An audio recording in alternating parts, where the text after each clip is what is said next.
Live there. Hello, everyone. Welcome. Gather around. Gather around. Get on in Gather here. around.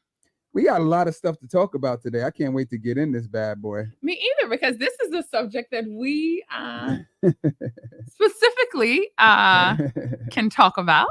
Why? And why is that, Michelle? And why is that? Well, I don't know. What is the subject today? Because we're married. Because we're married. All right, hold on. Let me get this going, guys. Welcome everyone. Let me make sure I'm good on Instagram here. If you don't know, it is. Oh, okay. Let's see. Refresh. If you don't know, from the other page, right? Yeah, I'm already in DDA certified. If you don't know, we are doing mental health check-in week. Yes. All this week we will have Dr. Marius Cassell joining us today. He's a stranger that we just kind of picked up off the streets. You know, he doesn't know you. No. He's certified. Yes. He's a certified. Wait, what is it? LPC, licensed professional counselor. That's right. Yep, that's right. A therapist. Mm-hmm. That's right. Behavioral health specialist and therapist. Yes, he's all of those. In fact, I have it right here. That's what he is: behavioral health specialist, therapist, and LPC. He has a lot more. He's certified in a lot of other things, but we're just going to leave it at that. Yes. But let's just say he's qualified. He's joining us again today and all week. He's just trying to check to make sure that we're good here. So we're good here. It's coming in. Look, everybody's coming in. Hello, everyone. Hey, G. Hello, welcome back. If it's your first time, you have no idea who we are. We are Sean and Michelle Clark. Yes. We are the owners of Double Dutch Aerobics. Double Dutch Aerobics is an 8-step formatted 60-minute class where we do exercises inside the Double Dutch rope. And it's always led by an instructor or two. And it's either us, of course, or our certified instructors. So wherever you see Double Dutch Aerobics, that means they went through our 18-hour certification process. They know how to teach anyone in less than a minute because they are DDA certified. And so if you want to become an instructor, you just apply, you get certified, and then you learn how to teach Double Dutch and Double Dutch Aerobics. There it is. There we are. Okay, let's turn that. All right. Okay, we fixed that. All right, we're here. Yay. All right. So we're also the host of Jump and Juice 10,000, which is a juice cleanse where we juice for 10 days with 10,000 people. But we have a new goal. We're doing one April 8th through the 18th. Yes. So the minimum is 10,000. The minimum. But we're going for 1 million people. Hello. So we want 1 million people juicing at the same time. Yes. Listen, why not dream big? Why not? Also, just we can't do this by ourselves. So that means you tell everybody you know, because you're already part of the 10,000. That's it. But you have to tell everyone you know, because why not get healthier together? This is a group. Hello. Let's do this thing together. We're gonna shift the earth. You know what I'm saying? That's the goal. All right. So we're talking about marriage. Yeah. And mental health. In your marriage. Thank God for this. Thank God. Look, thank God. I'm glad I'm here for this one. This is great. All right, so Marius, take it over. Take it over. Marius. Yes. Well, listen again. I'm so glad to be with my friends Sean and Michelle, Double Dutch Aerobics. All week we are talking about mental health. We had a great session yesterday.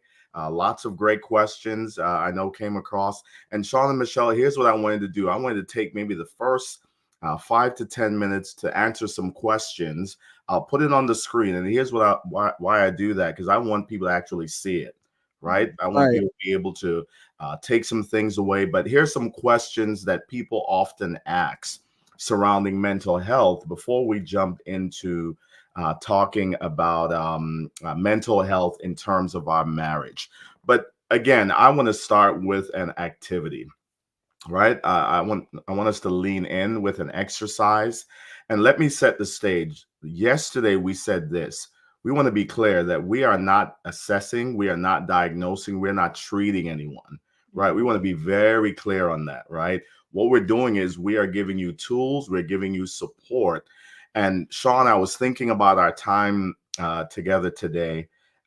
And your people, those who are watching, I know you're so concerned for them. I know you and Michelle are concerned for them. So here's the thing I wanted to be clear in saying to them is this: be very careful about people who, because they want to get views, they want to get likes, they will get on a platform like this and they'll begin to diagnose, and they'll begin to tell you, oh, this is what you need to do. And you've got bipolar, and you've got anxiety, you've got depression, right?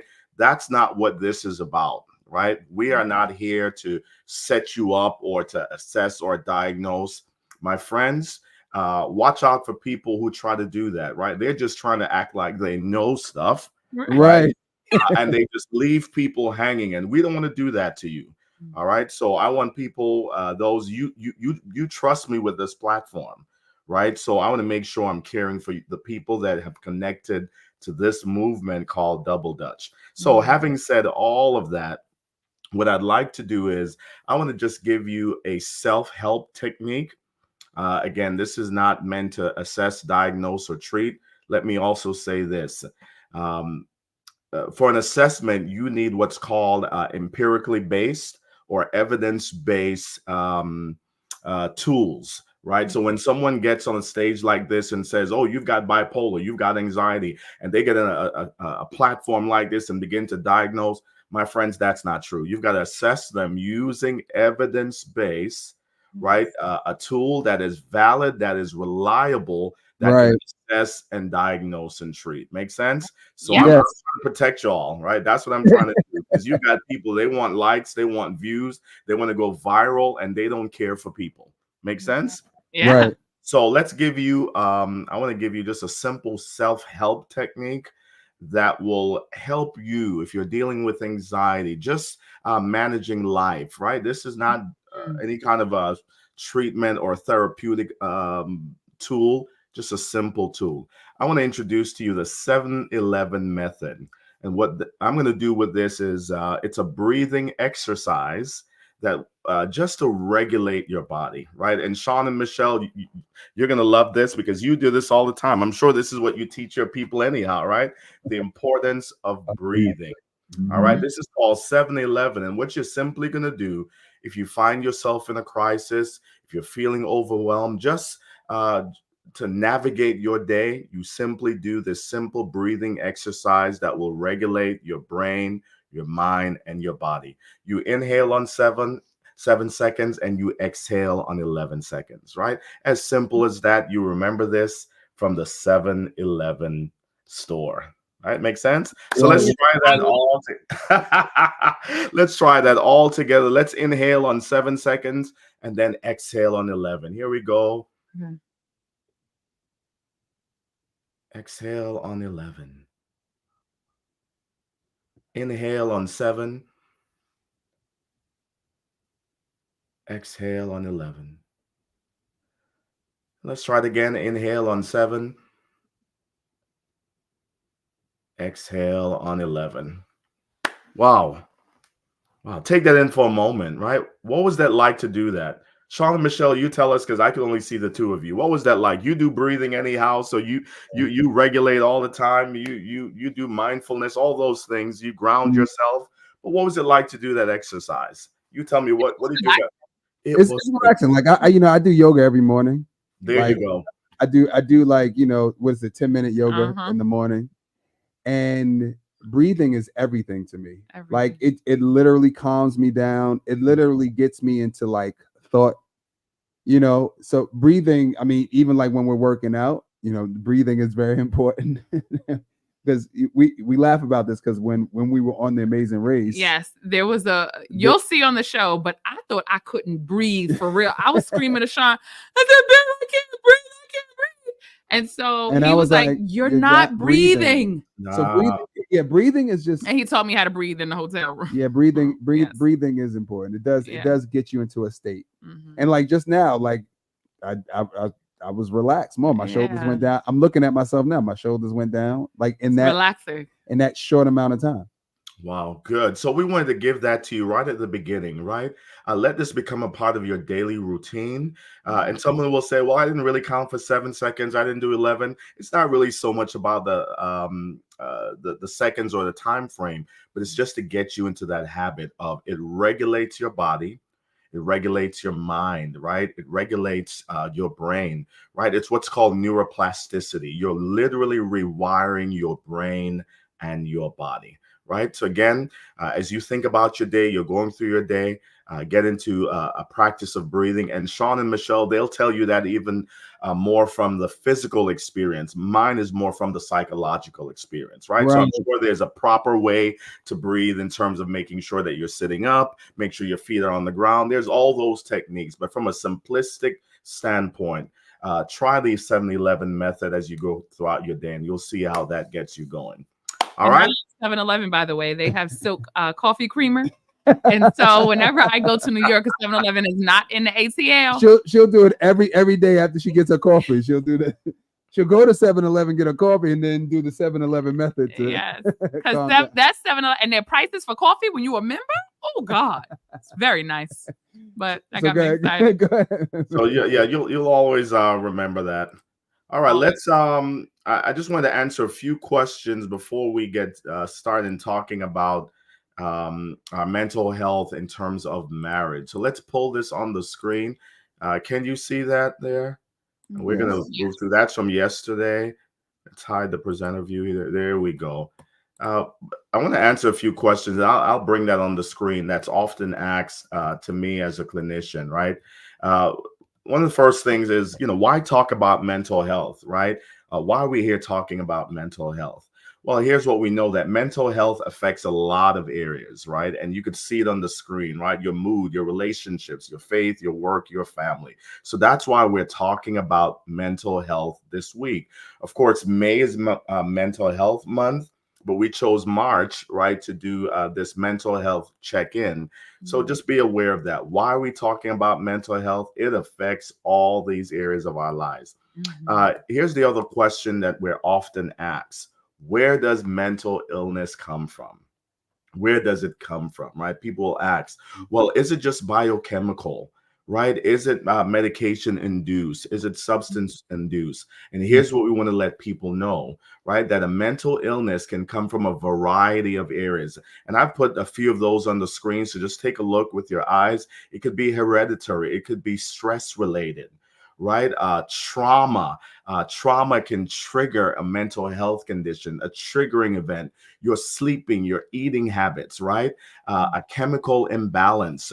It could be medication induced, right? It could be environmental. It could be biopsychosocial. What are we saying here? People often ask this question. Where does a mental illness come from? And my friends, we wanted you to know that it can come from a variety of factors, a variety of variables. Does that make sense? Yes. Here's the other one that I wanted to answer before we jump into our time is, how do you recognize a mental illness? Now, this is important not only for yourself, but perhaps someone is watching and you're saying, I'm seeing some things with my family member.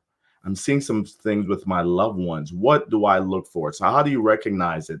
I want to give you a simple acronym to remember this and how to, in a simplistic way, identify mental health conditions. SSID, SSID, signs, symptoms, impact, and duration. So really quickly, I'll talk to you about what does that mean. You're looking for the signs. What are the things that you see with your eyes, right? Changes in their sleeping habits, their eating habits, how they're dressed, how they're speaking, how they carry themselves. The Right. symptoms are what the person reports. If you hear them saying things like, I'm having trouble sleeping, I'm having trouble eating, right? I'm hearing voices that's not there. I feel like taking my life. I lack energy. And then here's the other one, impact. How is it impacting their daily functioning? How is it impacting your mood? How is it impacting your work, your family, your faith, your activities, getting care? So SSID, and here's the last one, duration, right? are these signs and symptoms, are they occurring nearly every day for more than 2 weeks? So I said that to you in just about 2 or 3 minutes. I'm taking the model from Sean and Michelle, where they teach you double Dutch aerobics in 1 minute. I did that in about 2 to 3 minutes, my friends. Wait, So can I? let's pause right there and Oh, good. let's talk together on that. Go ahead, Sean and All right, Michelle. just can I ask might be Sure. a silly question. Is depression a mental health issue? Right. Good question. So, Oh, uh, okay. depression can be, it could be a diagnosis, right? So, so you have anxiety, depression. Those are diagnoses: bipolar, schizophrenia, schizoaffective disorder, and the list goes on and on. So the question is, how do you know that you have depression? Right. Right. For example, is it lasting? Go back to the acronym that I gave you earlier, right? Is it lasting? Is your depression lasting more than several days for more than 2 weeks? So are you depressed nearly every day, several days for more than 2 weeks? That's when, as clinicians, we say, okay, something might be going on here. Does that make Right. Right. sense? Now, all of us deal with some level of sadness, some level of anxiety, but if that anxiety or that depression is lasting more than 2 weeks nearly every day, then we're saying, okay, you need to talk with someone so that we can do what I said earlier. We can assess you, Right. then we could diagnose you, and then we could treat you. Make sense? Yes. So, for example, we may use a tool called the PHQ-9. The PHQ-9 is it's a scale that asks about maybe a thing like 11 questions, a few questions, and it will ask, in the last 2 weeks, have you been feeling down, depressed, all of those questions. So we'll do that, and we'll say, well, you've met the goal, you've met the standard for depression. So Hmm. let's talk about how do we now get you treatment, whether it's medication, whether Right. it's therapy, whether it's exercise. Make sense? Makes Right. sense. Exercise. Wow. Good. Any Now, questions? Go ahead. So let's now, talk a little question, bit more. right? Do you ever think, because we're all about health Mhm. and diet and juicing and all of those things. Do you think that what we put in our systems could affect or trigger like depression or any type of mental illness? Yes. Yeah, good question. So remember, I shared from the earlier screen that depression or a mental health condition can come from a variety of, Right. Yeah. Yeah. right? So it could be substance use, it could be your eating habit, it could be your sleeping habit. So one of the things I shared when we did the 10,000 jump and juice challenge was the importance of gut health, right? Right. Because Right. the gut is the second brain, Yep. right? 95% of serotonin is produced in the gut. Serotonin is the neurotransmitter that regulates sleep, mood, and wellness. So if I'm not eating well and my gut is not well, it can trigger a mental health condition. Make sense? Wow. So what we eat is so important. That's why a lot of times when you're dealing with acid reflux, when you're dealing with gut issues, sometimes you will feel a sense of depression, low energy, because again, if the serotonin, right, which is the neurotransmitter, the chemical messenger that regulates digestion and mood and sleep, if that's not well in your gut, it's going to affect what might be happening in your brain. So your gut health is so important to your mental health, which is why what you and Michelle are doing is so important. You're telling us to take care of our gut health, and in doing that, it's also managing our mental health. Yes. Woo, that's right. Yep. Don't I know it? That was really good.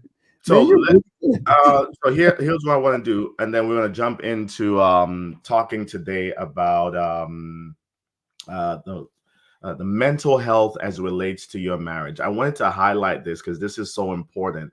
The work that you and Michelle are doing, Sean, the benefits of exercising, the benefits of double Dutch. But let's look at it real quickly. Here's what I often say, and we say this as clinicians: exercise is the most potent, rapid releasing, and safest medication to manage your medical and your mental health. Yes. Dawn and Michelle are doing. They are literally giving you medication. Yes. Right? It's the safest.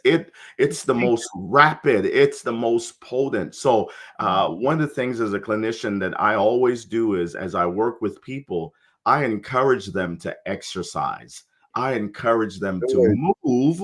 I encourage them to double Dutch. I encourage them Yes. to jog. I encourage them to walk, because what I'm doing is I'm giving them medication. In my field, we overdiagnose, we misdiagnose, and we over hospitalize. Did you just catch that? In my field, we are quick to tell people, get on Adderall, get on Seroquel, get on Abilify, get on Lexapro, get on Paxil. But if we get to exercising, we could possibly prevent from taking Lexapro, Adderall, and the list goes on, Seroquel. Does that make sense? Yeah. So let's well, no, let's do this. Let me just tell you real quickly the benefits of exercise. Real quickly, it can rewire the brain. So while you're double dutching, while you're mowing the lawn, while you're cycling, while you're swimming, while you're stair climbing, you can literally rewire your brain in just 15 to 30 minutes. Neuroplasticity. Number two, it can decrease anxiety and depression, because here's what's happening. When you are exercising, you are literally triggering the release of neurotransmitters, such as endorphins, serotonin, dopamine, acetylcholine, and the list goes on and on. It's like you're getting a neurochemical, I love this, full brain and body massage and a neurochemical bubble bath. Whoa, whoa, whoa. So when people are exercising, it's like they're getting a neurochemical bubble bath. Number three, it can trigger the release of neurogenesis, right? Which is new brain cells. So you didn't realize the benefit of what we are doing when we double dutch and when we exercise. A few more, it can slow down aging. Wow. Number five, I'll do that. Listen, let's couple that with juicing. The youth is in the juice. Oh, you better say that again. You better say that again. The youth is in the juice, right? So the youth is in exercising because it will slow down aging, right? By lengthening what's called the telomeres, which is the end caps of the caps on the end of the DNA. It can increase memory and focus. Again, same thing that happens with juicing. I found this while I was juicing and exercising, the mental clarity that came to my mind.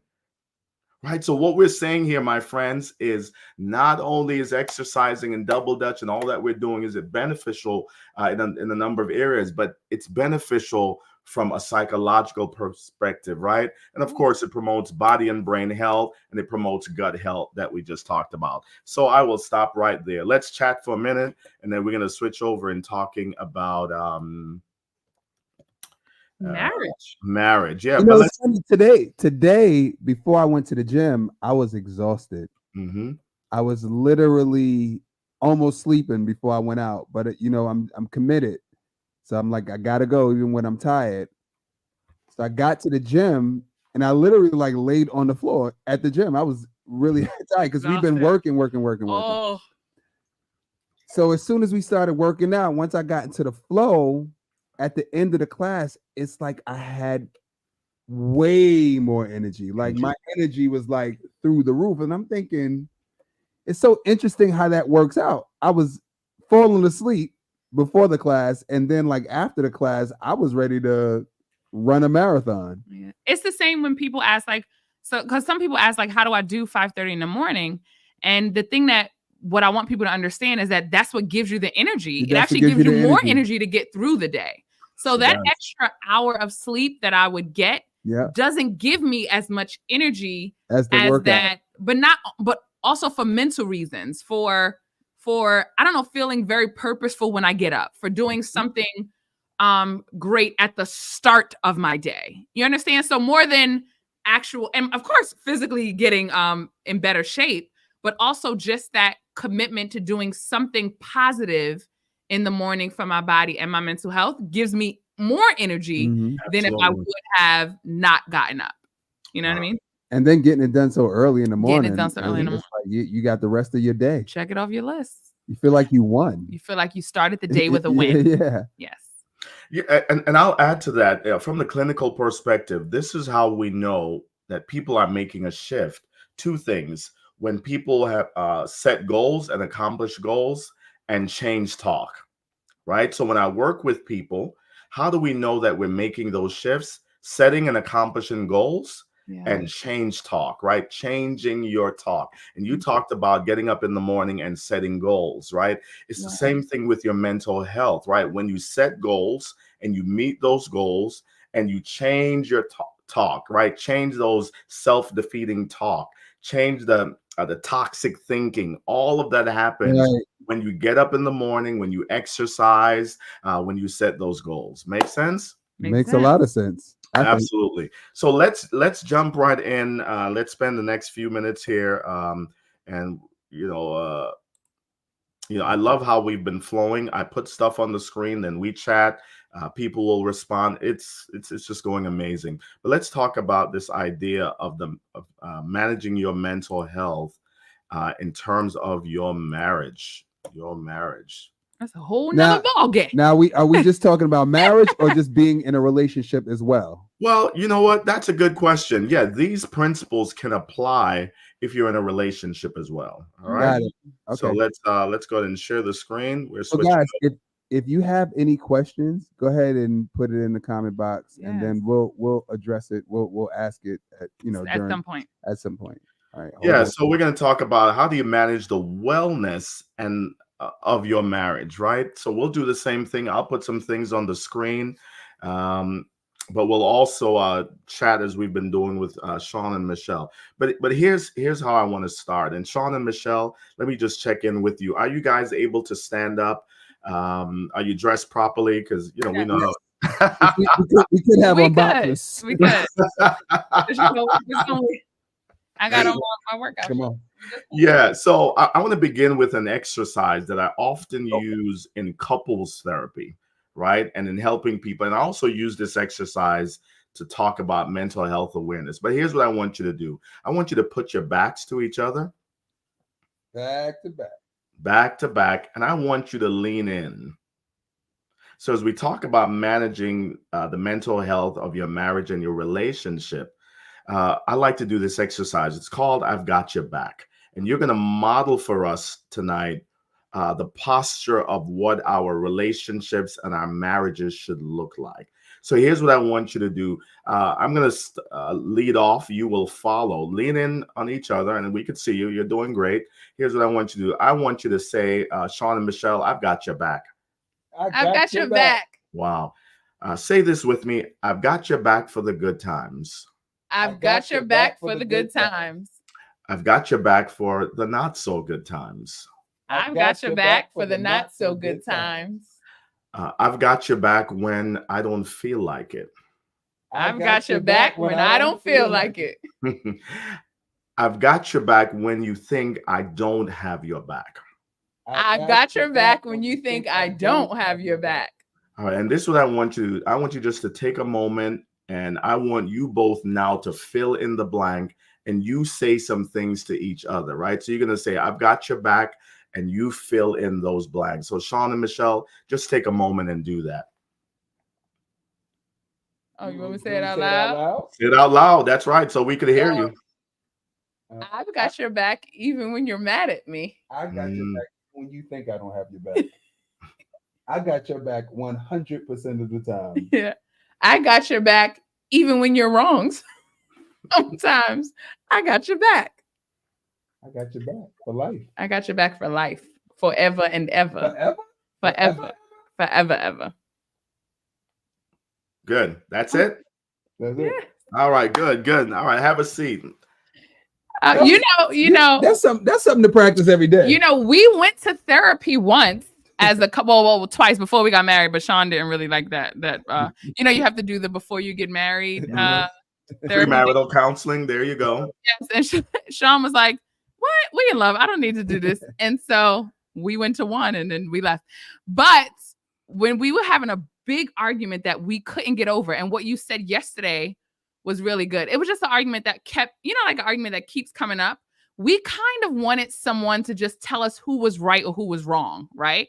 Because we were so adamant about who was right, who was wrong. We went to the therapy session, and he did what you said yesterday, which was he almost made us start from what's going good, or what does he like about me? And he asked me, what do I like about him? And by the time we left, I was like, and we don't need this guy anymore. You're fired. you fired him, and you'd have fired me as well, huh?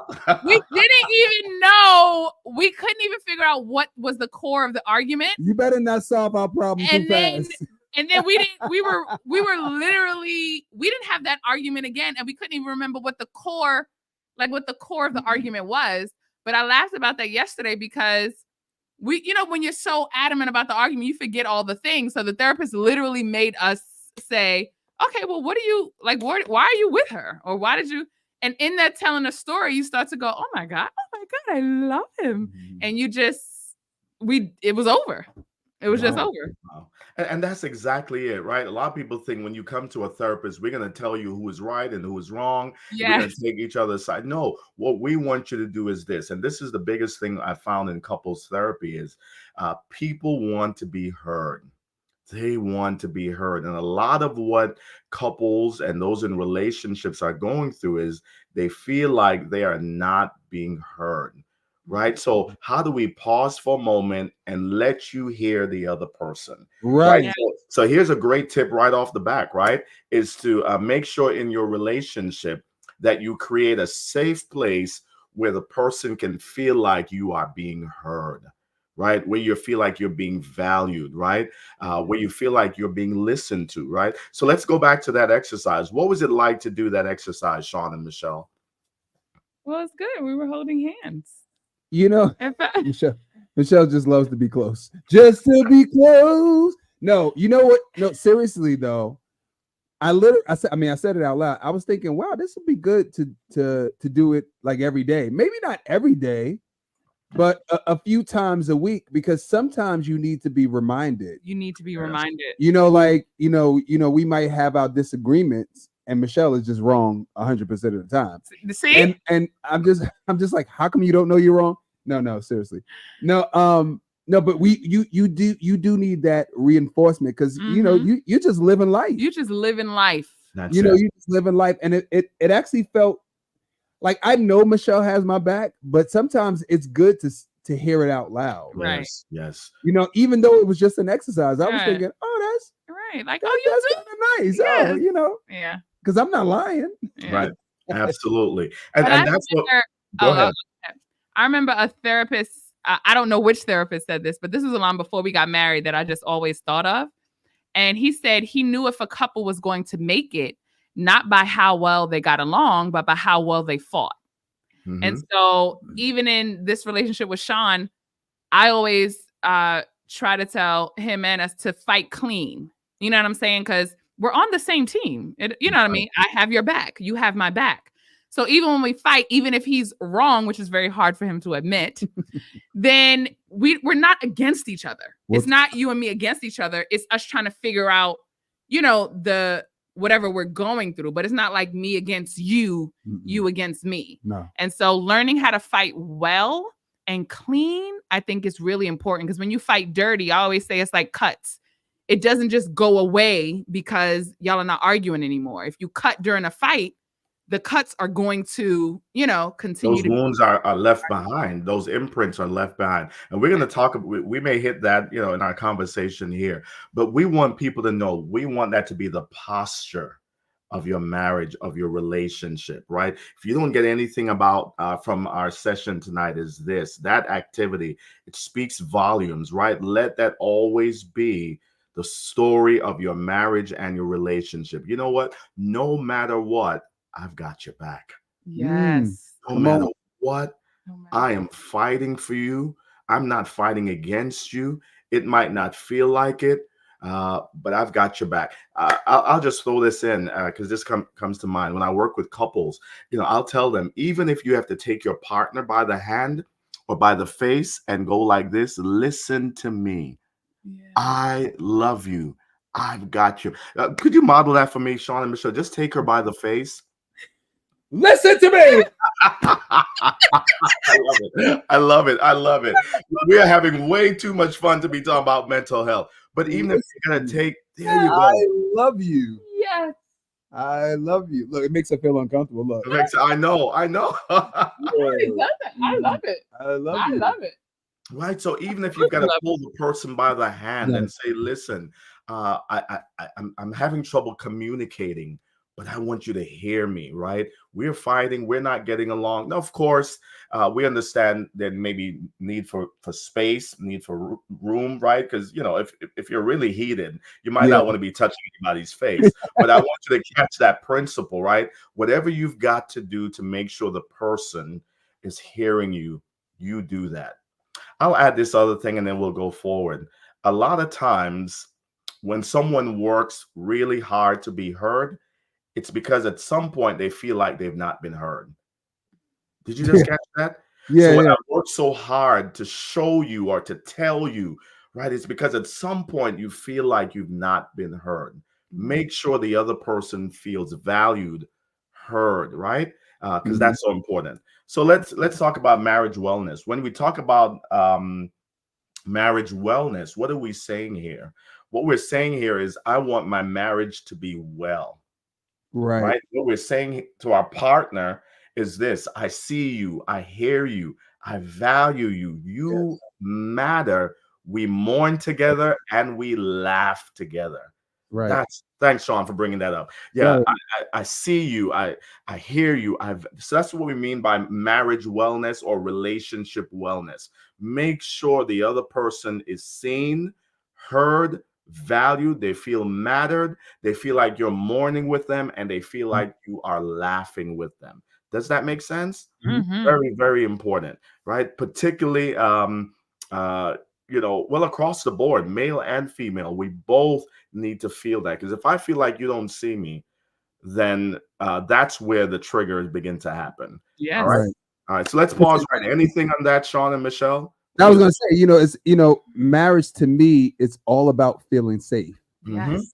That's what marriage is to the T. And if you feel like you can't create a safe place, or you don't feel safe to say what you feel, then that's a huge problem in your relationship. And the thing about it is, safety causes freedom. Yes. It's like when you feel safe, that's when you feel the most free. So you can love fully. You know what I mean? If you don't feel safe, you kind of hold back on your love, or you're resistant. But in marriage, when you feel fully safe, and I think it's layers, because it's layers of safety after you've had a child with someone. It's layers of safety after you've had a traumatic experience while being with them. Like it's all you don't even know the levels of safety until you go through more things together. And then it's like, oh my God, I can feel safe with this person after they've seen me through this experience. So it's like it gets deeper and deeper and deeper, which is what I didn't know. I thought marriages would get boring before I got married to him, of course. But that's what I thought before, but I didn't realize that it just is layers, and it's no end to the layers. It just gets deeper and deeper and deeper. And safety is freedom, and freedom is fun. And let me say this, and Sean, I'll get back to you, because there's a thought that's running in my mind that I want to make sure, because, and you mentioned a few things. Intimacy or sex doesn't always mean I'm creating a safe place. No. So people will say, well, let's just have sex. Let's have makeup sex. Let's have hot sex. And the list goes on and on, right? But here's the thing, the biology, the neurobiology of sex. And I felt like I would share this with you. If a woman does not feel safe, her body is not lubricated as well. 100%. So you might be having intimacy, or you might be having sex, but it will be it could be painful for the female because she's not feeling safe. So her body is not lubricating as it should to receive the male. Does that make sense? So a lot of people don't even think about that. So even for the male, it can be painful as well. So Right. what's the point that I want you to catch in that moment is create a safe place emotionally, mentally, so that the biology of your body can respond to it as well. Because people will say, well, let's just have sex, let's have a lot of children, and they think they've solved the issue. No, you've got to create a safe place emotionally. Makes Yes. sense? Yes. Yeah, there's a difference, of course, between being a thermometer and being a thermostat. A thermostat sets the temperature, right? A thermostat regulates the temperature of the room. A thermometer reflects the temperature of the room. I tell people in marriages, be a thermostat in your marriage. Set the temperature of your marriage, right? Right. Here's another one. You can't come home, right? Being a winter husband and expect your wife to be a summer wife. Did you just catch that? In other words, you can't come home with the temperature being cold and frigid and then expect your wife to respond. You've got to set the temperature. You've got to be a thermostat in your marriage. So let's stop right there, Sean. Go ahead. No, I forgot. That was it. I forgot what I was gonna say. Just a quick sidebar. It's like when you were talking about creating a safe space. I even do it with my children, right? Just a sidebar. Like, I would say to my children when they would flip out, I would say, I hear you, I see you, I'm listening. That's it. And immediately it would calm down. That's it. I think everybody wants to be heard. That's right. Everybody wants to feel safe. I guess even in a marriage and even outside of a marriage, parent to a child, like a friend to friend. We all want to feel safe. We all want that. And I think that's probably sometimes with arguments that comes up for adults that as children they weren't able to be heard, and so you trigger that in them when your partner doesn't listen to you. You know what I mean? It's like they make you feel like, because when you were a kid, sometimes you didn't feel like you had, you know what I'm saying? Right. Like you had no authority or your opinion wasn't valued. So then when you get in a relationship and someone or your partner doesn't make your opinion feel valued, all of that stuff just kicks back up. You know what I mean? Absolutely. And in terms of women and emotionally, well, I can't speak for all women, but I think in terms of sex specifically, safety 100% emotionally causes, that is it for women. You know what I'm saying? That is the intimacy for women. Well, at least me as a woman, not all, but I think that's super important for Yeah, I'm thinking about the African proverb. I love it. It says, until lions have their own historians, then tales of the hunt shall always glorify the hunter. Now, what is that saying, right? It's important that we tell our own stories, that we're the CEO of our own stories. We tell our own narratives, right? And that's what we need to do in marriage, right? That we need to be the CEO. We're going to talk about that in a minute, hopefully, right? Right. So be in charge of your own story, the story of your marriage, the story of creating a safe place for that person. But let's put a few marriage myths, untruths on the screen, because I wanted to highlight these and take a look with your eyes. I'm not going to read everything, but put in the chat feature which one stands out to you. We'll do maybe 2 or 3 more slides, and then we'll just pause to talk and just take some questions on this. Right. The very first one. I'm sorry. I think you're talking to me. Sorry. Yeah, put that in the chat feature. Those who are watching online. Right. So, guys, if you're watching on Instagram or Facebook or LinkedIn, wherever you're watching, which one stands out to you? Because I know which one stands out to me. Because we actually hear this all the time. We do hear and it's like, that's not real. That's a myth. I don't know what that was. So go ahead, put in the comment.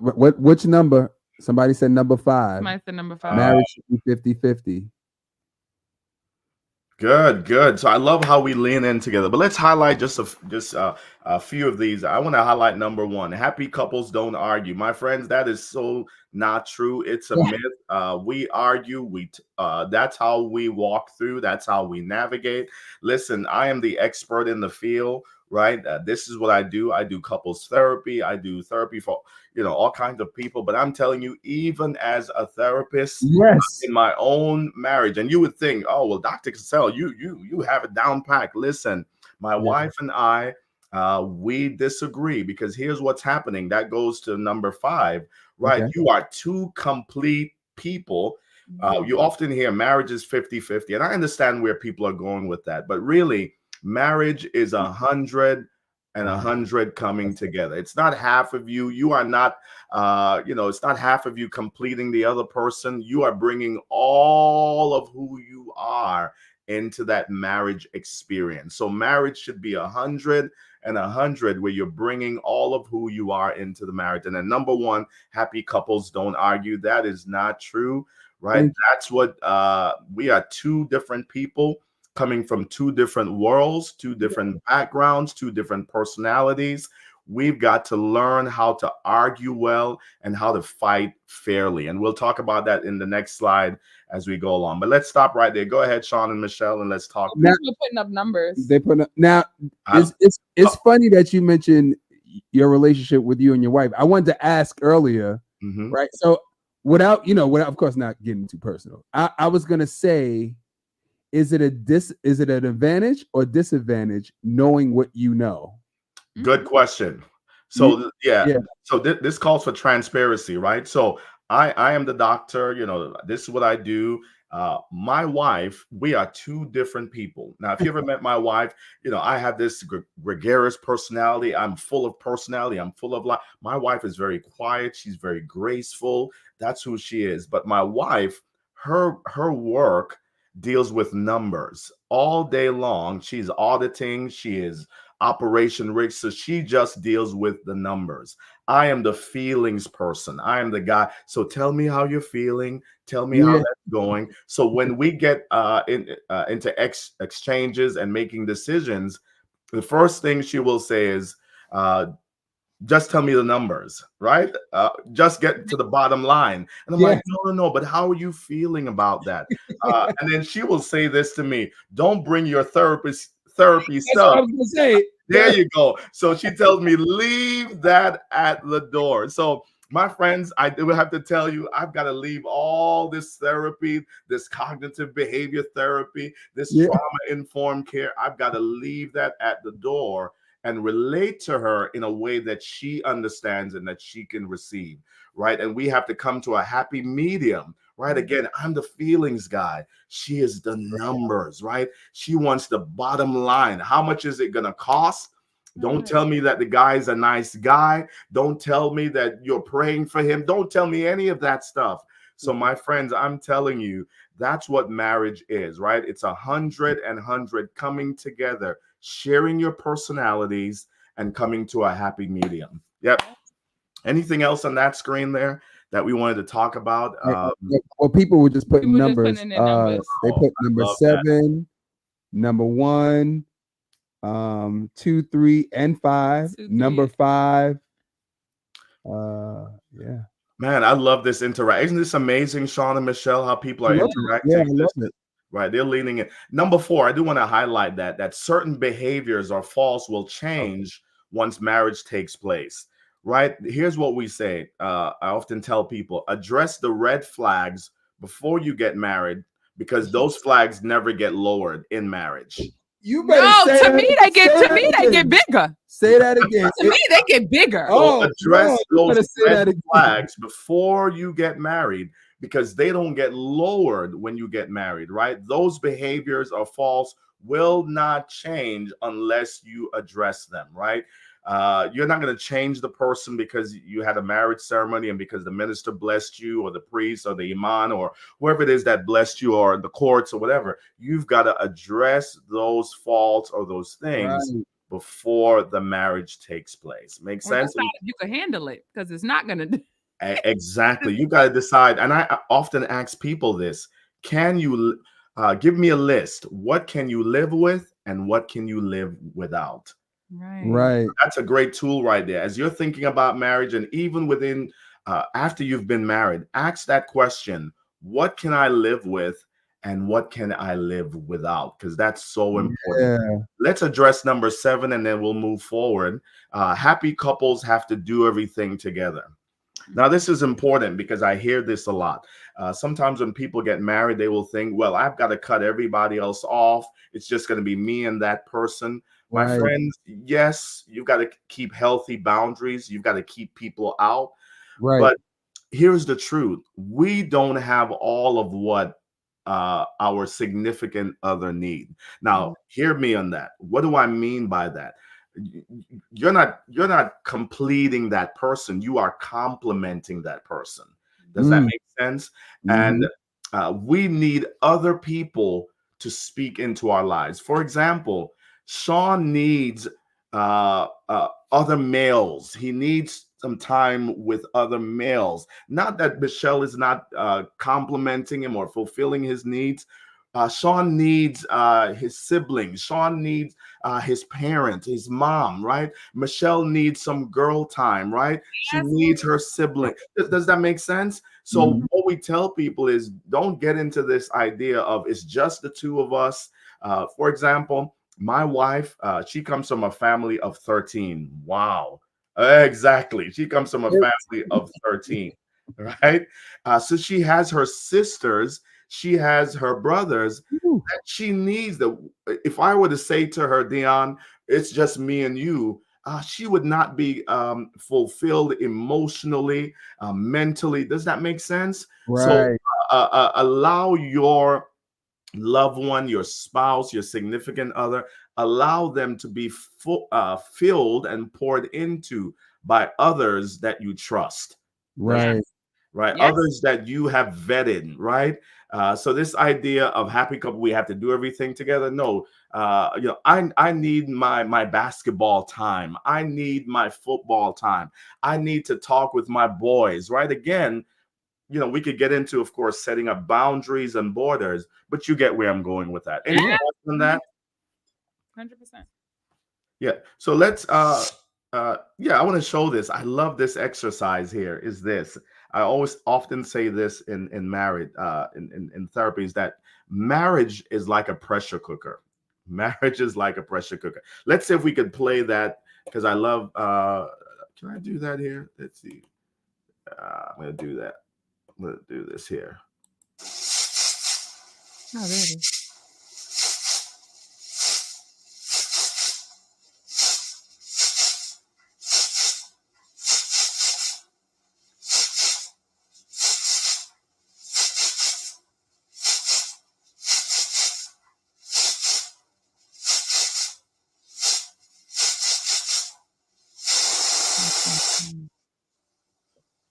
Good. What's my point with that? Right? Marriage is like a pressure cooker. Right? Here's the idea. Right? Through the pressure, it boils down everything, who we really are, and the issues will rise to the top. But here's what I tell people in marriage: don't get caught up in the noise, the process, right? The noise of what's going on, the attacks, the external struggles, the challenges of outside. Let that stuff boil down, right, before you decide to go forward or not go forward. Make sense? So some of you right now, your marriage is like a pressure cooker and there's a lot of noise. There's a lot going on. My friends, don't get caught up in the pressure or the noise of your marriage. So let's stop right there. Any thoughts on that? Anything on that? See, I was seeing it as, I feel like in marriage, because you love the other person, sometimes you have to be careful. So I feel like, I think this is what the therapist said the one time, like, so this gets on your person's nerves, so you'll try not to do that thing. But by the 12th thing, you feel like you're almost not being yourself anymore, because you're not doing that thing that bothers him, or you understand. So it's like that thin line of losing yourself, not intentionally. With your intentions are good. You know what I'm saying? Your intentions are genuine, your intentions are good, but it's that thin line of you don't want to try not to get on their nerves so much that you end up feeling like you're walking on eggshells. That's it. Because then they notice that too. Like, what's wrong with you? Well, you hate when then it's almost like, but it's a balance because it's finding that balance. It's making sure you don't lose yourself while also, not doing the things that get on their nerves. That's it. Get on their nerves.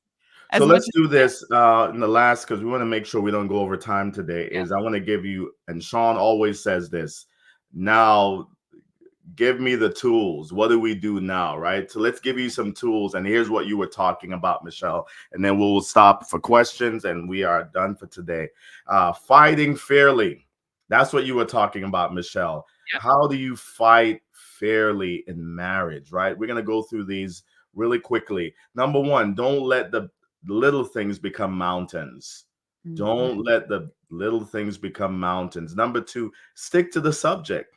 Attack the problem and not the person. Amen. Attack the problem and not the person. One of the things I often ask in therapy is, what is this really about? What is this really about? Is this really about the dishes? Is this really about the shoes being left in the middle of the living room? And often people will say, no, it's not. It's really that I feel like I'm not heard. Makes sense? Yeah. So attack the problem. Use I statements, right? I feel like you're not hearing me. Don't bring up the past, right? What happened 20 years ago and 30 years ago? Keep it between the two of you. It's personal. It's private. I want to really highlight this. Keep people out of your marriage. I want you to hear me say this and hear me say this well. Keep people out of your marriage. Keep your friends, keep your family out of your marriage. Because here's what will happen. You two will resolve it. Right. But your family members, they're always going to take your side. Yes. Whoa, did you just catch that? So please keep people out of it. Avoid character assassination and name calling, right? That's how you fight fairly. And then number 6, when the 12 rounds are over, the fight is over. Leave it alone. Leave it alone. Leave it alone. That's how we fight fairly. So let's stop right there and spend the last few minutes with any questions. Sean and Michelle, I'll turn it over to you. Man, we got through a lot in such a short time. That was good. We were moving and grooving just now. Yes. Any questions you guys have? Yeah, let's make sure we have questions tonight. I like that. Attack the argument. That's good. Let's make sure we That's good. I like those last tips. Yeah, let me ask you this, Sean and Michelle, while we're trying to get questions and comments. What was the aha moment for you two? What was something that stood out in our time together tonight? What was the aha moment? Wait, Brent, could you? Oh, you want to go back to the thing? Yes. How do you? It's right here. Oh, he took it off. Oh, he took it off. Oh, I took it off. Yeah. Oh, yes. I like the list of not arguing. Attack the argument, not the person. So no name calling or bringing up the past. It's just like, because that to me is the stuff that lingers on past the argument. Right. So when you name call someone, when the argument is over, even if you made up and so on and so forth, it's still lingering that they called you that thing or whatever they called you. And then you're looking at them like, you really think I'm, I don't know, selfish? You think I'm selfish? Which is a name calling thing as opposed different than the argument. Because it's like when the argument's over, you will literally feel like your person feels like you're selfish. You might even forget what you argued about. The one thing that you will hold on to is what they called your character. And so I felt like that's good tools to learn. Those are tools to learn how to fight clean. And I like that. Oh, good. You know what? I don't know if it's an aha moment, but literally doing the exercises that you have us doing. Like, I wouldn't think to do that. I wouldn't think to go, let's stand back to back and say, I got your back. I got your back. I think I'm actually going to incorporate that. Wow. In our marriage, And it made me think of when we were boyfriend and girlfriend and we used to fight. My thing was, because we weren't married, I didn't know if he officially had my back.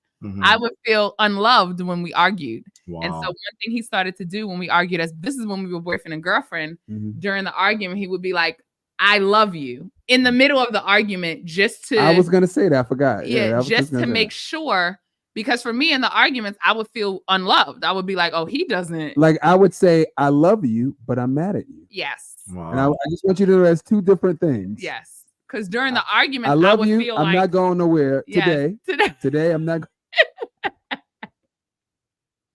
today.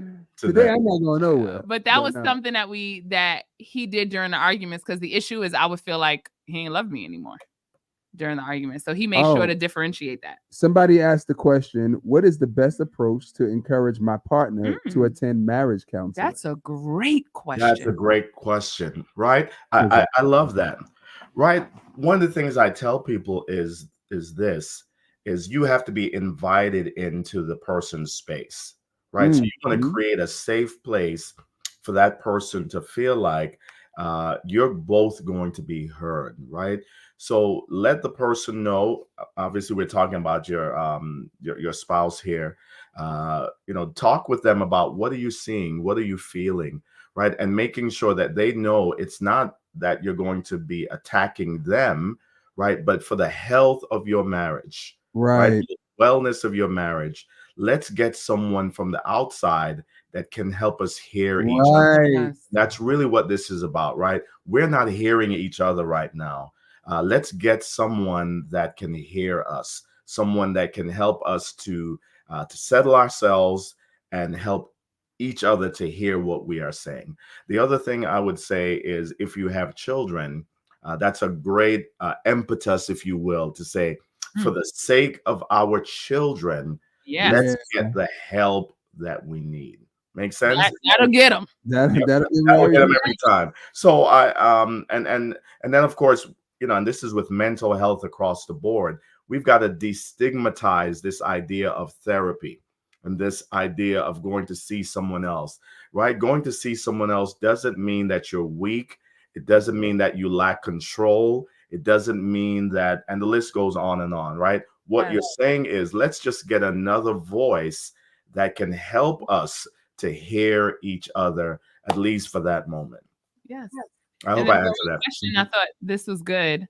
Someone wants to exploring counseling and therapy, but is it too much that they want a therapist that's married? Is that being too picky? So ask that again, so I can hear that. So any tips on wanting to explore marriage counseling, but wanting a therapist who is married? Is that being too picky by like wanting your therapist to be married?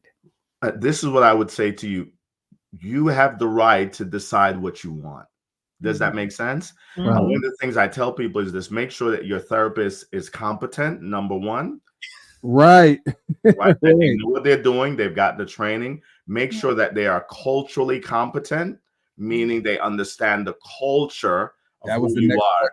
All right. The culture of who you are, meaning single, married, black, white, Hispanic. Oh, that was the next question. That was actually the next question. Yeah. And that they practice what's called cultural humility, meaning they will make sure that they're asking questions like, tell me your history, tell me your story, tell me what you need. So I hope I answered that question. You have every right to, because you want to create a safe place for you to talk with someone like me, with a therapist, right? So absolutely, you put out there what you need and what you want, and you get to choose what you want. I hope I answered that question. And the next question. Maurice is he's black and he's married. Yeah. Just letting you know. And he's a therapist. Black and married and a therapist. Black and married. You got everything you need. Got everything. Yeah, because she was like, should black couples see black therapists? Okay. And again, I'll be careful with that, right? Yeah, you get to choose, is what I'm saying. But it doesn't mean there's some white therapists or Hispanic therapists, and we could go down the list, as long as they are practicing cultural humility, meaning that they are open to your story, they are open to your history. They ask you, what do you need? Right. So just be mindful of that. But again, if you decide that you want a black therapist because you're Black, then that's absolutely fine as well. But the key thing is, whoever it is, will they practice cultural humility, right? And making sure that they lean into your culture, your questions, your history, your story. I love that. All right. All right. So Maria, put up your Oh yeah, contact we've information got so to that do we can, that, right? so that if you guys can I tell them to come to you, or is that okay? I don't know if that's okay. We'll give them my website, and again, it depends on where they're from, right? Because here's the deal: for the state of Georgia, uh, I'm licensed in the state of Georgia, right? So if All right. you're in New York, right, I can't practice outside of New York. But right, did you just catch that? Right. So Yeah. we can't cross state lines. I'm not licensed in New York or Alabama. I'm licensed in the state of Georgia. All right. So again, because this is I got to make sure I keep my license, right? Yeah.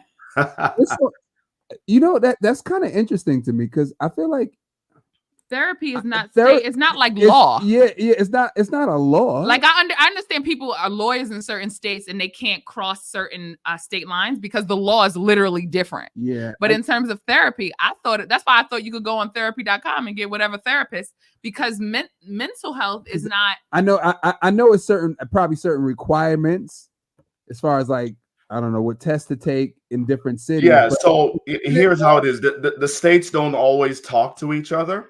All right. So you can't. Therapy is practiced where the person is. So wherever the person is, that's where you are practicing. So, for example, if the person is in New York, then you are practicing in New York. Does that make sense? So you have to have someone in New York who is practicing. All right.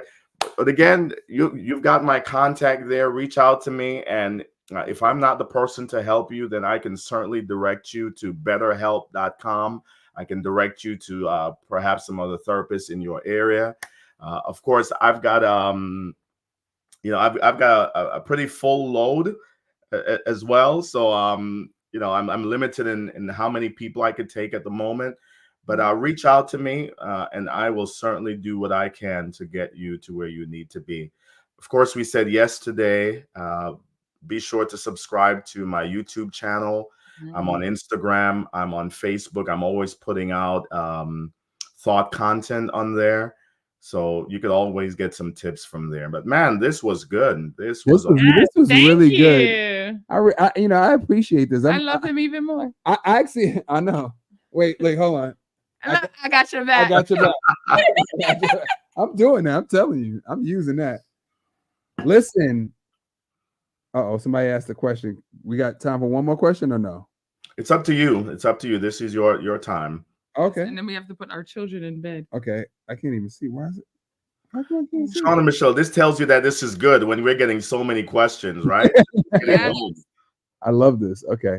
You want me to stop sharing? Yeah. No. You're good. You can stay. We kind of answered this question, but I can't see it. What do you do when you have asked and said what you said to your partner about going to a therapist and they aren't willing and the situation isn't being resolved? What do I do next? I have an answer, but you don't want my answer.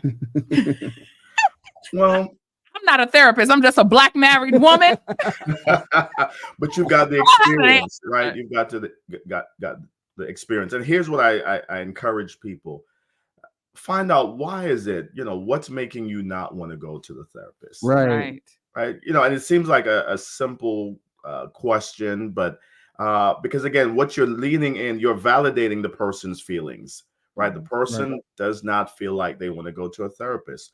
But what's making you not want to go to the therapist? And then perhaps that will give you a little bit more insight as to what the person might be feeling, right? Perhaps the person might say, well, I feel like if I go, they're going to take my side or they're going to take your side.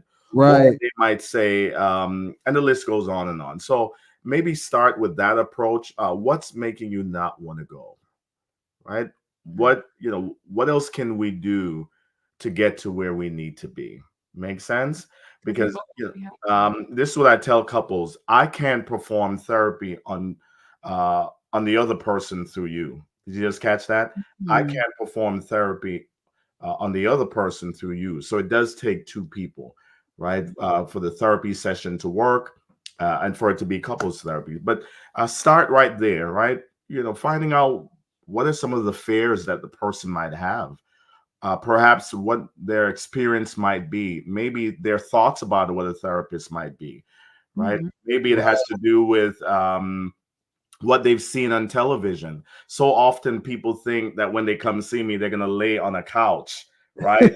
um, I've never done that. I will never do that. You're not laying on a couch. They may even think it's about hypnosis, right? Not everybody does hypno. I certainly don't do hypnosis, right? Because I want people to be aware and conscious while I'm giving them the tools. So find out what is it that's making them not want to go. Perhaps it's some of the stigma of what they've seen on television and on the media, why it is that they don't want to go to therapy. Yeah. And can I say something? I had a quick question, I promise.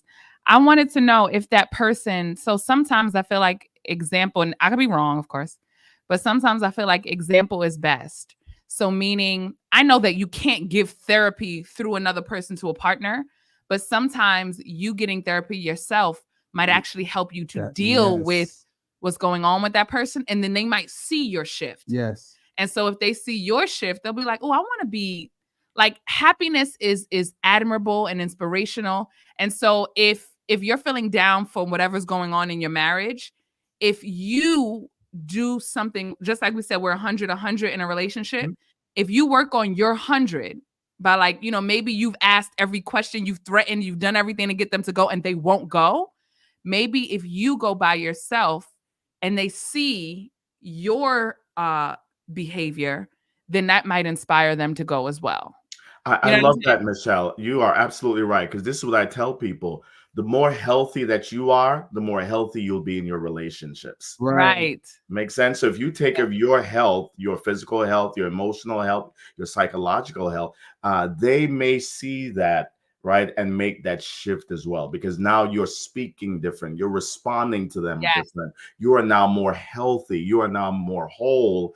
And you're not snappy. You're not coming at them. And they may be saying, well, wait a minute. I see that in you, so I want that as well. Yes, absolutely. Yeah. Somebody asked, how do you get your spouse to communicate better with you? Good, great question. Again, these are great questions. Here's what I tell people: use the five senses. The five senses. I call it the five senses of communication. Look at what gets your loved one excited through the five senses. So look at how they communicate through the five senses. What I mean by that is what gets them excited when they see something, when they hear something, when they touch something. Does that make sense? So communicate with them through those five senses. Look at what gets him excited, right? If he likes chicken wings, right? For example, right? I'm just giving a simple example, right? Then that's a way of communicating to him that I see that you like this thing and I want to please you. So start with the five senses, right? Look at what they see, what they hear, what they smell, what they touch, and what gets them excited, and start in that way communicating with them, right? There's a great book called The Five Love Languages. That's a great book as well. It talks to you about how we all communicate differently. So find out how it is that your person, your loved one, your spouse communicates. What's their love language? For some of us, it's touching. For some of us, it's speaking. For some of us, it's giving. For some of us, it's doing. So find out how you can, how does the other person communicate, and communicate with them that way. Did that just help you? The five senses. Yep. I like that. And also, wait. go ahead. No, I was gonna say one more question. Okay. Oh, what you got a question? Yeah, I was gonna respond to that too. Something that I use, because I think I'm happily married, but something that I use is the mirror concept. So it's just like whatever I feel like I'm missing, I try to give. So if I feel like I'm not getting enough like affection, then I may try to be more affectionate because I may be missing it. If I feel like I'm not being listened to, then I'm like, okay, well, maybe I need to listen better. Like whatever I want to try to give it more, hopefully, see it reflected. Yeah, and that book is Five Love Language by Gary Chapman. Oh Five yeah, Love yeah. Language by Oh, That Gary. book is we huge. have it in the house. Yes. Yep. Great, great book. So again, use the five senses. Start right there. Look at what lights them up, how their eyes get light up, what they hear, what they see. Right. I know for my wife, she loves shoes. Right. So that's one way that I communicate. I know she loves food, right? She's a food person. So when I go out, there you go. I'm getting her favorite food. I'll give you a quick example. Transparency. She's from New York City. She loves a particular pizza from New York City, right? She grew up in this pizza store, and for our wedding anniversary one year, I contacted that pizza store in New York City, and I had them ship that pizza that she grew up on, packaged it nicely, froze it nicely, and shipped it and delivered it to the house. I was communicating to her, I know that this means a whole lot to you. You grew up on this pizza. When she saw it, her eyes blew up. I mean, and you would say, but it was just pizza. It wasn't just pizza. What I No, It's was a thought. communicating to my wife was, I see you, I hear you, I value. I know you're going to get excited because I put some thought into this. So that's what I mean by looking at the five senses and trying to communicate with them that that's way. really good. That's nice. What pizza store is it? I'm Uh, curious. are we allowed to do that online? Gabby's Pizza, Gabby's Pizza in Queens, New York. Queens. Gabby's Oh, Pizza. okay. Yeah, and they actually now package it frozen. Gabby's Pizza. It's in the oh boy, in the Hillside area, I think is where it is, right? That was nice. That was good. That was nice. good. That was I'm telling you, I've got to practice it. I've got to practice it, right? Yeah. It's not just head knowledge here, right? You've got to put your heart into this as well. Man, This- we are having way too much fun this week. And listen, can you do me a favor? Those of you who are watching, please let Sean and Michelle know how this is impacting you. Please, would you email them? Would you inbox them? Let them know how this is impacting you because this was specifically for you. Double Dutch family, right? So let them know, let me know how has this been beneficial to you. All right, we're done. All right. Wait, one more question. Woo! It's up to you. I'm here. I'm here to Listen, serve. no more. That's because we gotta go upstairs. I just want to get this last question. When do you know it's time to go to counseling? Go back to the How long? The diagnosis. yes. So go back to that. Is it impacting your marriage, right? I tell people, you know, when it's time to go counseling, when it's unmanageable, when it's overwhelming, and you're having trouble bouncing back. Did you just catch that?